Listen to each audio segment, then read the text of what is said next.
ED द्वारा कर्नाटकना गुलबर्गाમાં કોંગ્રેસના નેતા ભીમાશંકર બિલગુંડી પર દરોડા 80 કરોડના સ્કોલરશિપ કૌભાંડમાં તપાસ કર્ણાટકના ગુલબર્ગા શહેરમાં એન્ફોર્સમેન્ટ ડિરેક્ટરેટે કોંગ્રેસના નેતા ભીમાશંકર બિલગુંડી અને અન્ય 2 લોકોના નિવાસસ્થાનો પર દરોડા પાડ્યા છે। આ કાર્યવાહી 80 કરોડના વિદ્યાર્થી સ્કોલરશિપ કૌભાંડના અનુસંધાનમાં કરવામાં આવી છે, જેમાં મહાદેવરાવ મેડિકલ કોલેજના 282 પોસ્ટગ્રેજ્યુએટ વિદ્યાર્થીઓ માટેના સ્ટાઇફન્ડ ફંડના દુરુપયોગનો આરોપ છે। ઈડી દ્વારા કરવામાં આવેલી તપાસમાં 2018થી 2024 દરમિયાન એમઆરએમસીના વિદ્યાર્થીઓ માટેના સ્ટાઇફન્ડ ફંડના દુરુપયોગના પુરાવાઓ મળ્યા છે।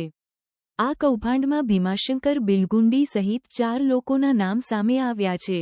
ઈડીએ આ કેસમાં વધુ તપાસ શરૂ કરી છે અને સંબંધિત લોકોના નિવાસસ્થાનો પર દરોડા પાડી છે। આ કેસમાં ઈડીએ વિવિધ ડિજિટલ રેકોર્ડ્સ અને સંપત્તિના દસ્તાવેજો જપ્ત કર્યા છે। આ કૌભાંડમાં સામેલ લોકો પર મની લોન્ડરિંગ અને ફંડના દુરુપયોગના ગંભીર આરોપો છે। ઈડી દ્વારા આ કેસમાં વધુ તપાસ ચાલુ છે અને સંબંધિત લોકો સામે કાયદેસરની કાર્યવાહી કરવામાં આવશે। આ કૌભાંડના ખુલાસા પછી રાજકીય વર્તુળોમાં પણ ચર્ચા શરૂ થઈ છે।